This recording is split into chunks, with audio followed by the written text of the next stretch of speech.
5 self-destructive behaviors that may be trauma responses. Have you ever noticed yourself doing things that seem to work against your own well-being? Maybe you push people away, overwork yourself to exhaustion, or struggle to set boundaries. You might not understand why you react the way you do, but there's a deeper reason behind these patterns. Psychologists and trauma experts have found that many of our self-destructive behaviors aren't random. They're survival strategies we developed in response to painful or distressing experiences.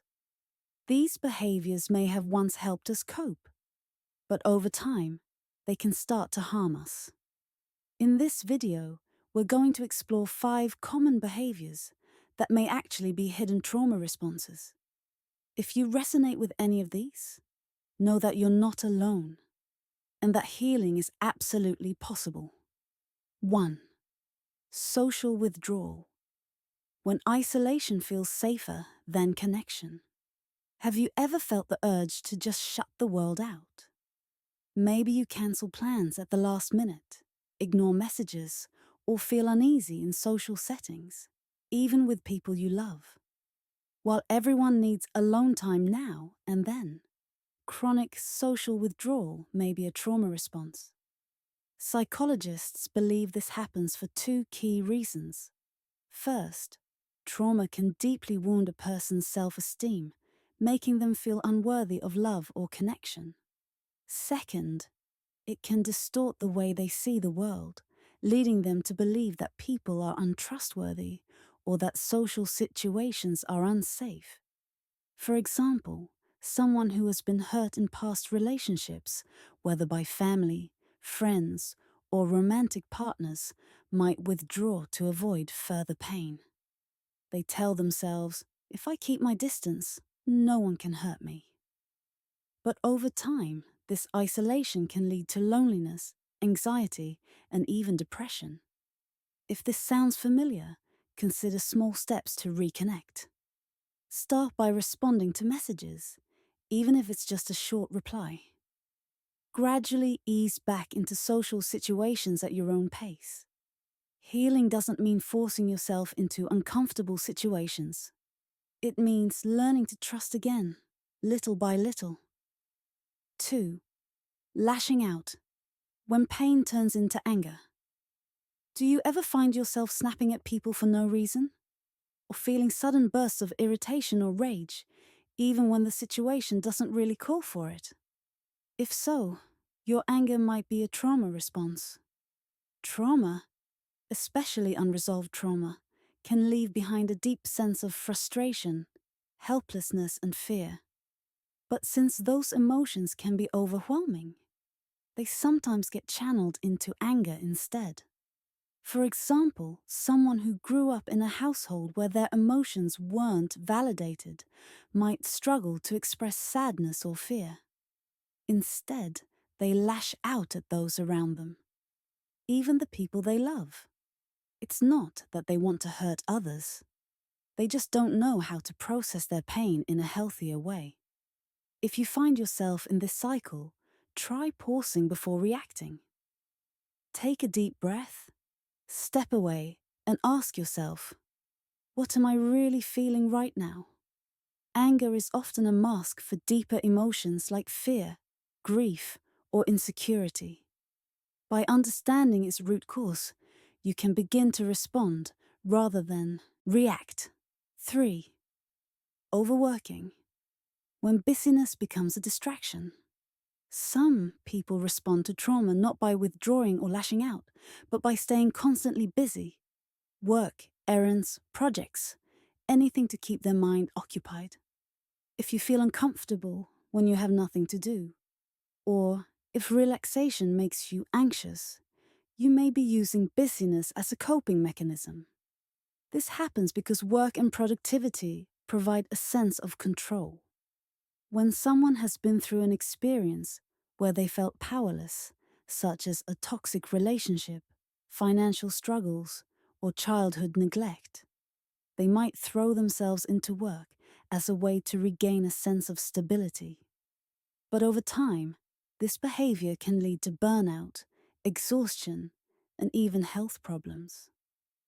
Productivity is great, but it shouldn't come at the cost of your well-being. If you struggle with slowing down, start by scheduling intentional rest.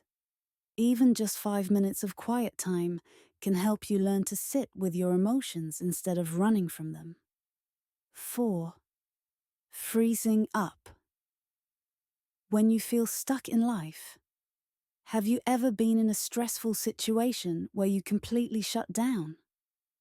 Maybe you go blank during an argument, freeze when making a big decision, or feel paralyzed when facing something new. This is called the freeze response, and it's a common reaction to trauma. When our brains sense danger, they typically trigger one of 3 responses: fight, flight, or freeze. While some people respond to stress by becoming aggressive, fight, or trying to escape, flight, others completely shut down, freeze. This can manifest as feeling mentally foggy or disconnected from reality, struggling to make decisions, even small ones, zoning out or dissociating when overwhelmed, avoiding new experiences because they feel too scary. For example, someone who grew up in a household where they were constantly criticized might struggle with decision-making as an adult. They learned that no matter what they did, they'd get it wrong. So now, they freeze whenever they have to make a choice. If this resonates with you, practice grounding techniques. When you feel yourself shutting down, focus on your 5 senses: what you see, hear, touch, taste, and smell. This helps bring your mind back to the present moment and gradually retrains your brain to feel safe again. 5. Fawning. When you prioritize others over yourself, do you find it hard to say no? Do you go out of your way to keep people happy, even if it means ignoring your own needs? If so, you might have a fawning trauma response. Fawning is when someone becomes overly accommodating to avoid conflict or rejection. This often develops in people who grew up in unpredictable or high-stress environments, where keeping others happy was the only way to stay safe. Signs of fawning include apologizing excessively, even when it's not your fault, struggling to set boundaries or express your own needs, feeling guilty when asking for help, prioritizing others' happiness at your own expense. For example, someone who experienced emotional neglect as a child may grow up believing that their needs don't matter. As a result, they overextend themselves for others, afraid that saying no will lead to rejection. If this sounds like you, start practicing small acts of self-assertion.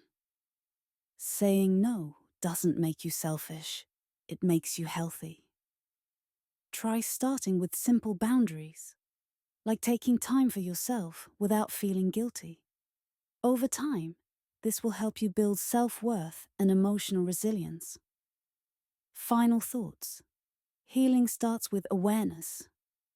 If you recognized yourself in any of these behaviors, don't be too hard on yourself. Trauma responses aren't a sign of weakness. They're proof of your strength. At some point, these behaviors helped you survive. But now, it's time to shift from survival mode to healing mode. Awareness is the first step. The more you understand your reactions, the more power you have to change them. If you need support, don't hesitate to reach out to a therapist or trauma-informed professional. You deserve to heal, to grow, and to create a life free from the shadows of the past. If you found this video helpful, let me know in the comments. Have you experienced any of these trauma responses? What has helped you on your healing journey? Let's start the conversation.